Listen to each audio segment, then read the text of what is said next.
नमस्कार दोस्तों, मेरा नाम राजेश बब्बर है और मेरे सहयोगी एस्ट्रो कुलवंत, हम दोनों मिलकर इस चैनल को चलाते हैं। तो हमारा रिक्वेस्ट है सबसे कि हमारे चैनल को सब्सक्राइब करें, लाइक करें, हमारी वीडियोस को शेयर करें अपने फ्रेंड्स, अपने रिलेटिव्स के साथ। बहुत ही सिंपल वीडियोस आपके सामने बनाई जा रही हैं जो प्रैक्टिकल हैं। बहुत सी कुंडलियों पे हम इसको रोज चेक भी करते हैं। तो आज उसी श्रेणी में राहु देव के बारे में आपको कुछ मैं बताने जा रहा हूँ। 2 या 3 कारकत्व जो प्रैक्टिकली जब आप हर कुंडली पे आप लगा के देखेंगे तो बिल्कुल 70 to 80% एक्यूरेट बैठेगी।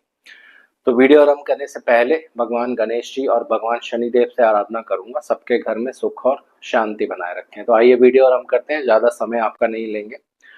तो किसी भी ग्रह के बारे में जब आप फलित करना चाहते हैं तो उस ग्रह के बारे में आपको बेसिक इन्फॉर्मेशन अवश्य होना चाहिए। इसके लिए मैं सबसे रिक्वेस्ट करूंगा, जो हमारे शास्त्र हैं उनको आप ज़रूर पढ़िए, क्योंकि बहुत सी हिडन चीज़ें उसमें लिखी हुई हैं जो एस्ट्रोलॉजी से बिल्कुल कनेक्टेड है।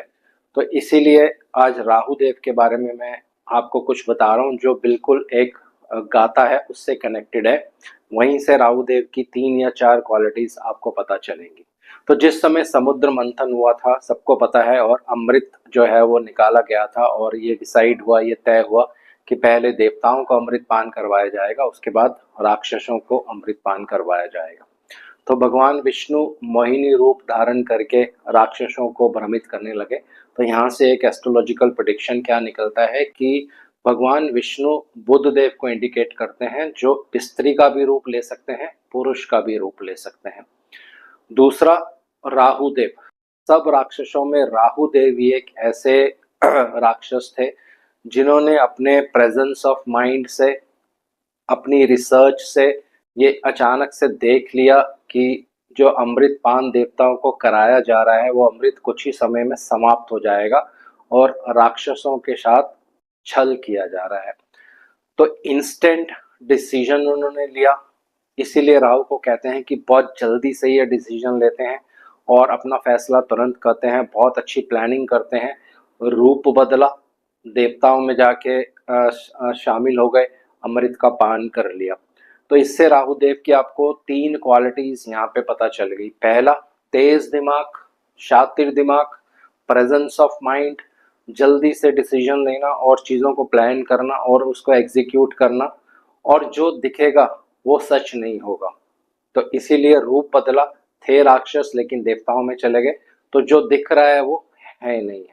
तो ये राहु देव की 3 क्वालिटीज आप यहाँ पे नोट कर सकते हैं। इसको कैसे यूज करना है ये अभी मैं आपको बताऊंगा। चौथी क्वालिटी, भगवान विष्णु के द्वारा उनके सुदर्शन चक्र से राहु देव का सर जो है काट दिया गया, तो उनका धड़ अलग हो गया और सर जो है वो अलग हो गया।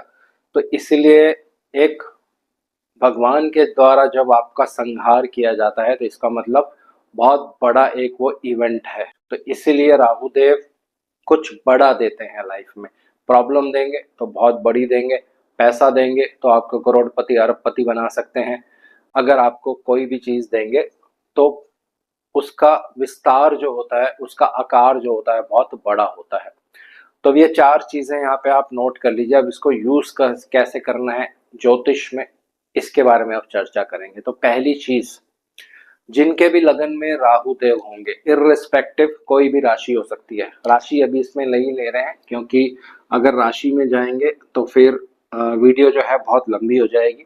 राशियों के बारे में भी धीरे धीरे आपको जानकारी दूंगा। अगर आपके लगन में राहु है, या लग्नेश के साथ राहु देव की युति है, या लगन में राहु है या लग्नेश के साथ राहु देव की युति है। लग्नेश क्या होते हैं, एक छोटा सा उदाहरण मैं आपको दे देता हूँ। मान लीजिए यहाँ पे 2 नंबर है, तो ये बन जाता है आपका लगन, और यहाँ पे 2 नंबर का मतलब है इसके स्वामी बनेंगे शुक्र देव। तो अगर कुंडली में राहु और शुक्र की युति हो गई, ये युति कहीं भी हो सकती है, किसी भाव में हो सकती है, अभी भाव और राशि हम नहीं ले रहे हैं, तो दोनों ही जगह क्या होगा, पर्सन बहुत तेज दिमाग का होगा। खासकर जब लगन में राहु रहता है तो ऐसे लोग बहुत अच्छे प्लानर्स होते हैं। इनको इसी तरह का प्रोफेशन करना चाहिए जिसमें चीज़ों को ऑर्गेनाइज करना हो, प्लान करना हो। बहुत ही तेज दिमाग के ऐसे पर्सन्स होते हैं, तो इन लोगों से थोड़ा सा बच के भी रहना चाहिए।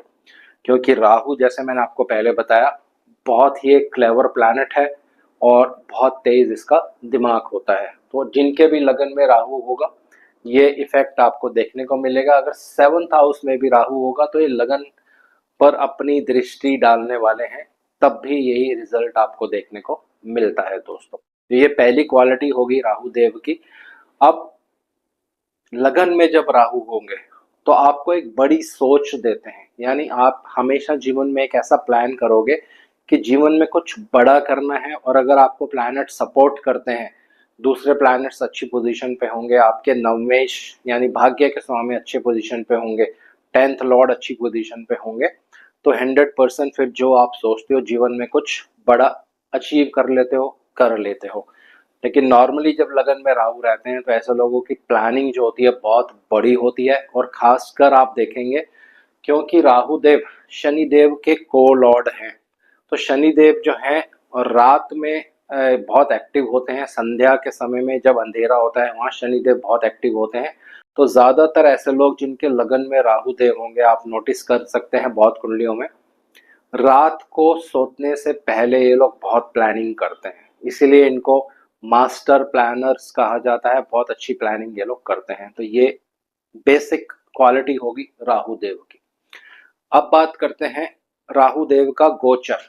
मान लीजिए राहु देव का गोचर आपके 10th हाउस में हो रहा है। यहाँ पे गोचर आपको लगन कुंडली से लेना है, चंद्र कुंडली से नहीं लेना है।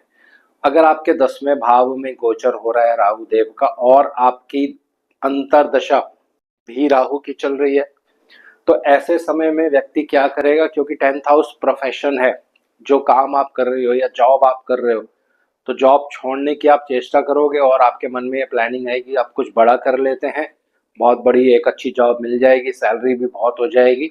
तो ये एडवाइजेबल नहीं होता है, खासकर जब राहु की अंतरदशा चल रही हो तो आपको ये स्टेप नहीं लेना चाहिए। ऐसा क्यों?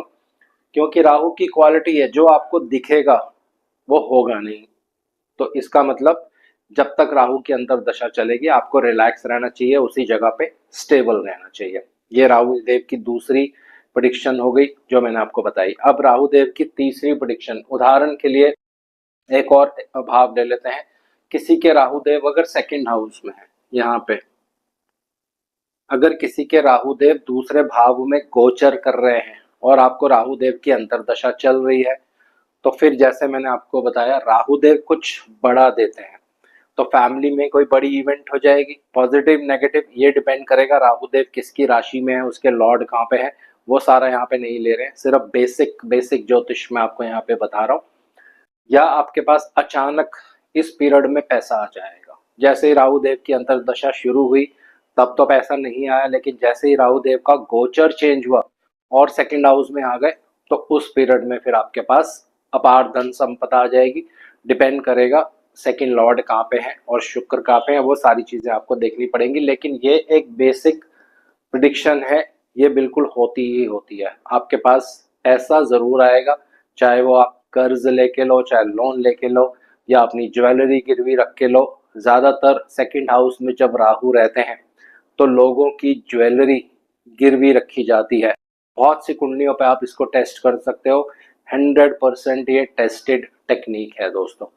तो तीनों चीजें मैंने आपको यहाँ पे बता दी हैं, कैसे इल्यूजन क्रिएट करते हैं, भ्रम इंडिकेट करते हैं, कैसे मास्टर प्लानर बना देते हैं, किस तरह से अपार धन संपदा आपके पास आ जाती है। यही राहु देव अगर 4थे भाव में गोचर कर रहे हो और राहु देव की अंतरदशा आपकी चल रही है, तो इस पीरियड में फिर आप एक प्रेडिक्शन आराम से कर सकते हो कि यहाँ से आप ट्रैवल करोगे, अपने घर से दूर जाओगे। क्योंकि राहु देव एक सेपरेटिव प्लैनेट है, फॉरेन विदेशी ताकतों को इंडिकेट करते हैं, या विदेशी जो लोग होते हैं उनको इंडिकेट करते हैं। तो घर से दूर जाने का समय इस पीरियड में आपका आ गया है, तो आप ट्रैवल करोगे, घर से दूर जाओगे, यानी जन्म स्थान से दूर जाओगे। तो इसी तरह से हर भाव में इसको आप यूज कर सकते हो, लेकिन उसके लिए ये बिल्कुल जरूरी है कि राहु देव की अंतरदशा आपको चल रही हो, तभी टाइमिंग ऑफ इवेंट एग्जैक्ट तभी निकलेगा। यहाँ तक बिल्कुल क्लियर हो गया। अब इसको और आगे एक स्टेप में लेके चलते हैं, एक प्लैनेट के साथ और कॉम्बिनेशन जो बहुत इंपॉर्टेंट है वो आपको बताता हूँ। अगर किसी की भी कुंडली में ये कॉम्बिनेशन हो, ये कहीं भी हो सकता है, किसी भी भाव में हो सकता है, किसी भी राशि में हो सकता है, उसको यहाँ पे अभी मैं नहीं ले रहा हूँ। अगर आपकी कुंडली में लड़का हो चाहे लड़की हो, राहु देव के साथ बुध देव हैं, तो ऐसे लोगों की जो इंटेलिजेंस होती है, क्योंकि मरकरी बुध इंटेलिजेंस के कारक हैं, बहुत शार्प माइंडेड होंगे। चाहे वो एजुकेटेड हो चाहे ना हो, लेकिन उनका माइंड बहुत तेज होता है। राहु देव जो हैं इसको कहते हैं खुराफाती दिमाग, यानी कुछ ना कुछ हमेशा जीवन में प्लानिंग करेंगे। मरकरी को कहते हैं इंटेलिजेंस। तो जब इन दोनों की युति होती है, अगर पॉजिटिव है, तो ऐसे लोग कुछ नया जीवन में आविष्कार कर देते हैं। या ऐसे लोग जिनके मरकरी राहु एक साथ होंगे, वास्तु कुंडलियों पे आप चेक करिएगा, मल्टीपल लैंग्वेजेस बोलने में बहुत एक्सपर्ट होते हैं। ऐसा किस लिए? क्योंकि बुधदेव लैंग्वेजेस के कारक हैं। बुधदेव को वाणी का कारक माना जाता है, लैंग्वेजेस का कारक माना जाता है। राहुदेव विदेशी प्लैनेट है। तो जब ये कॉम्बिनेशन बनेगा तो आप आराम से देखोगे ऐसे लोग लैंग्वेज ट्रांसलेटर्स का भी काम आराम से कर सकते हैं, कुछ रिसर्च का काम कर सकते हैं, क्योंकि राहुदेव रिसर्च के कारक हैं, बहुत तेज दिमाग चलता है। मरकरी इंटेलिजेंस है, तो इससे रिलेटेड एजुकेशन भी पर्सन कर सकता है अगर आपकी कुंडली में ये कॉम्बिनेशन है। इंटेलिजेंस एजेंसीज में काम करना, ये कॉम्बिनेशन होता है कुंडली में। बहुत सारी कुंडलियों पे आप इसको अलग अलग राशियों के हिसाब से जब इसका इफेक्ट आएगा, और जो ग्रह इस पे दृष्टि डालेगा उसका भी इफेक्ट आएगा। लेकिन ये बेसिक एक प्रिडिक्शन है जो मैंने आपको बता दिया। इसी तरह से हर प्लैनेट के साथ जब राहु युति करते हैं तो उनका इफेक्ट जो है वो डिफरेंट डिफरेंट आता है। लेकिन यहाँ पे अभी मैं वो सारा डिटेल्स में नहीं बता रहा हूँ। इसको अलग से किसके ऊपर वीडियो बनाऊंगा कि जब राहु चंद्रमा के साथ युति करेंगे तो उसका क्या परिणाम होगा, सूर्य देव के साथ युति करेंगे तो उसका क्या परिणाम होगा, शनि देव के साथ युति करेंगे तो उसका क्या परिणाम होगा, शुक्र देव के साथ युति करेंगे तो उसका क्या परिणाम होगा। लेकिन बेसिक 3-4 चीजें राहु देव के मैंने बारे में जो आज आपको बताई हैं, ये बहुत महत्वपूर्ण है। हर कुंडली पे ये एप्लीकेबल होंगी, सिर्फ आपको प्रैक्टिस करना है। और जुड़े रहिए हमारे साथ, हमारी वीडियोस रेगुलर देखते रहिए। और मैं 100% आपको गारंटी देता हूँ, अगर आप ये बेसिक ज्योतिष करने लग जाएंगे, ज्योतिष में कभी आप मार नहीं खाएंगे दोस्तों। तो आज इस वीडियो को यहीं विराम दे रहा हूँ। आशा करता हूँ सब कुशल मंगल होंगे। भगवान शनिदेव से आराधना करूंगा, सबके घर में सुख और शांति बनाए रखें। और मेरी तरफ से और मेरे सहयोगी एस्ट्रो कुलवंत जी की तरफ से बहुत बहुत धन्यवाद सबका। जय शनिदेव।